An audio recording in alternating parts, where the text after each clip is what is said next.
Buenas tardes, profesor y compañeros presentes.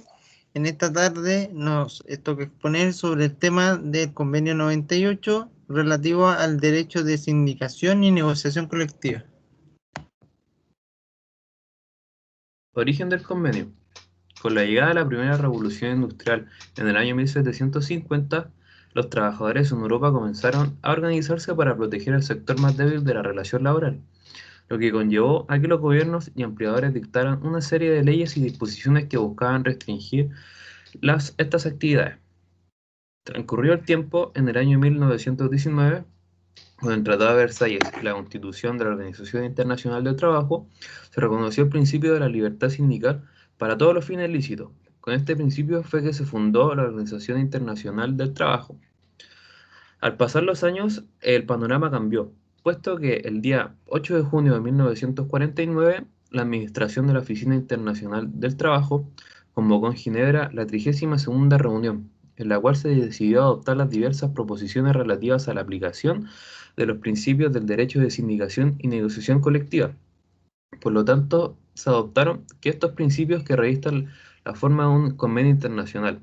Por lo tanto, con fecha 1 de julio de 1949 pasa a ser nombrado el Convenio sobre el Derecho de Sindicación y de Negociación Colectiva.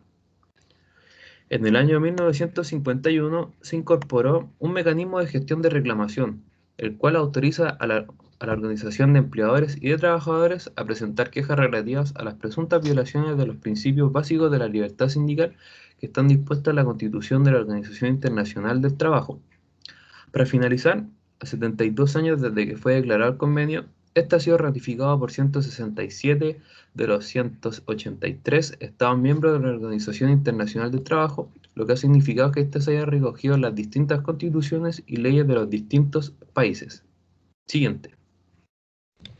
Muy bien. Si analizamos el convenio, podemos darnos cuenta de que los principales ejes se encuentran en el principio de libertad sindical y de las negociaciones colectivas, las cuales buscan a los trabajadores como un sujeto objetivo, los trabajadores ya sea dependientes o independientes.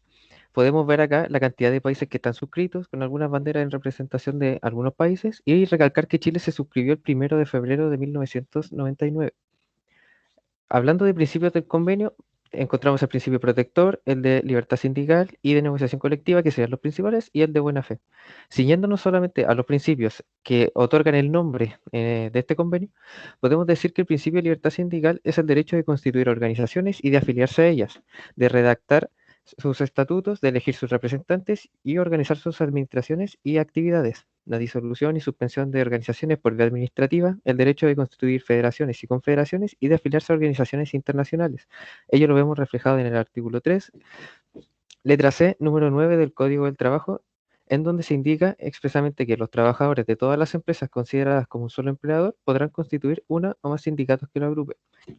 Si nos ceñimos al principio de negociación colectiva, podemos establecer que el deber del Estado de promover la negociación colectiva entre las organizaciones de trabajadores y empleadores para reglamentar las condiciones de empleo mediante contratos colectivos, artículo 4, al igual que en los casos del derecho a sindicación, y finalmente el convenio autoriza la ley para limitar el alcance del mismo respecto de las Fuerzas Armadas y de orden señalado, en el artículo 5.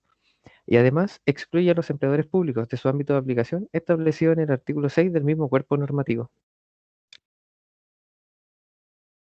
Principio protector. Este principio es fundamental en el ordenamiento jurídico laboral, ya que no existe igualdad entre las partes, ni el mismo poder de negociación y resistencia económica. Por ello surge la necesidad de proteger especialmente a la parte más débil, esto es, el trabajador. Este principio se puede traducir en 3 reglas: la indubio pro operario, la regla de la norma más favorable y la regla de la condición más beneficiosa. Respecto a la regla del indubio pro operario, si una norma admite diversas interpretaciones, el juez deberá preferir aquel que sea más conveniente para el trabajador. Un ejemplo de ello es el artículo 9, inciso 4 del Código del Trabajo, el cual indica que la falta de contrato escrito hará presumir legalmente que son estipulaciones del contrato las que declare el trabajador. En cuanto a la regla de la norma más favorable, en caso de que exista más de una norma que aplicar al caso, debe elegirse aquella que resulte más benéfica al trabajador. Por su parte, la regla de la condición más beneficiosa implica que, ante una nueva norma, nunca podrá reducir los beneficios del trabajador.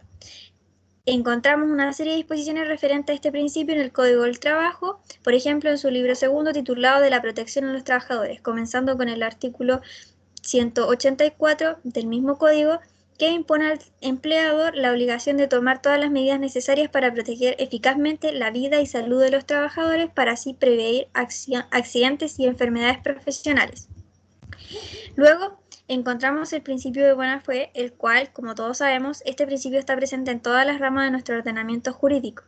Y en virtud de este principio, en el ámbito del derecho laboral, se exige un comportamiento recto en la ejecución del contrato, por lo que no será permitida aquella conducta que carezca de honradez.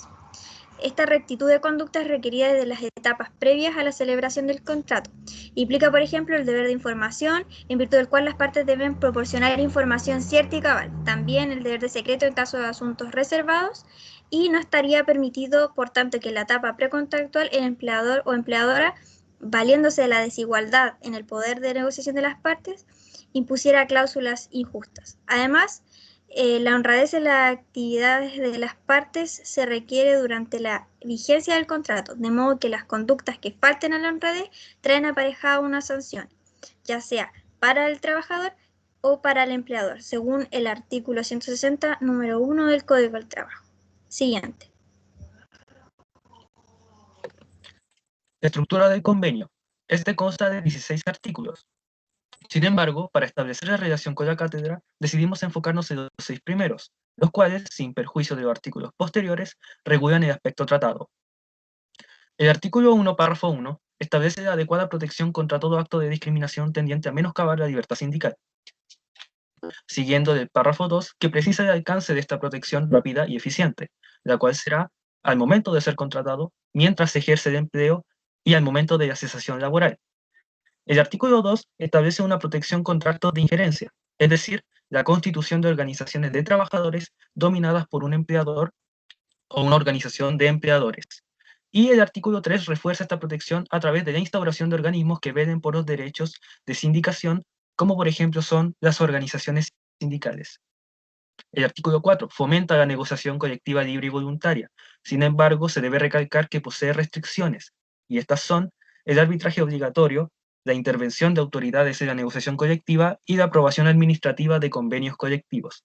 Por último, los artículos 5 y 6 imponen matices al alcance del convenio a determinados órganos, como puede ser las Fuerzas Armadas, delegando a la legislación nacional su alcance sobre estos, y los funcionarios públicos regulados por la Administración del Estado, que directamente no podrán acogerse al convenio. Siguiente. Vigencia y aplicación en Chile del convenio 98 de la OIT de sindicación y negociación colectiva. Tenemos 6 puntos, de los cuales vamos a partir de las generalidades. En cuanto a la ratificación del convenio por parte de Chile, generó una apertura de una nueva etapa en el ámbito de las relaciones laborales, específicamente con la estructura y funciones del sindicalismo junto al ámbito de la negociación colectiva. Respecto a la vigencia del convenio, el hecho de que un Estado miembro ratificara un convenio de la OIT significa que nace una obligación de adecuar para este Estado la normativa vigente a la exigencia internacional.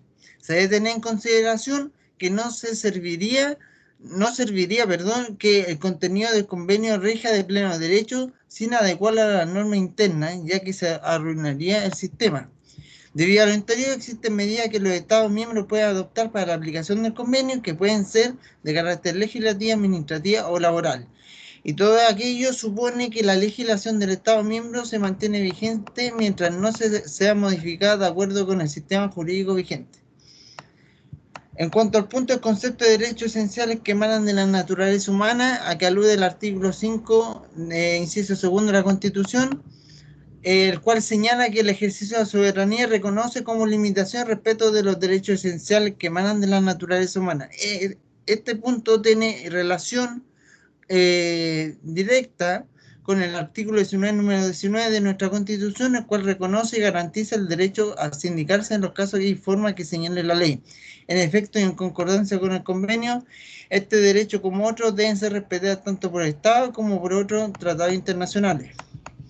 En cuanto al rango y efecto de las disposiciones del tratado y amparadas por dicho precepto en relación con las normas del convenio, habrá que determinar si revisten carácter de derechos esenciales o no, y de ello derivará si son disposiciones que se aplican de inmediato para sustituir los preceptos vigentes sin dañar la coherencia legal, o bien requieren de desarrollo de normativa legal con la finalidad de darle sentido al Código de Trabajo, porque las normativas del convenio, esa es la finalidad, darle sentido al Código de Trabajo. En cuanto a la precedencia entre los referidos derechos esenciales, en lo referido al convenio, las disposiciones que garantizan uno o más derechos esenciales tienen prioridad por sobre cualquier otro. Y finalmente, lo importante es del valor en Chile de la jurisprudencia de los órganos fiscalizadores de la OIT, la jurisprudencia de los organismos competentes de la OIT acerca de cómo debe entenderse un convenio ratificado no interfiere ni altera las funciones propias e independencia de los órganos del Estado de Chile, sin perjuicio de la influencia de su doctrina y los medios derivados de la propia institucionalidad de la OIT puedan ejercer la conducta de Chile como Estado miembro y el deber que recae sobre sus órganos respecto de los derechos esenciales, según lo preceptado en el inciso segundo del artículo 5 de la Constitución. Bueno, fue nuestra exposición relativa a explicar el contenido y aplicación en Chile. Muchas gracias.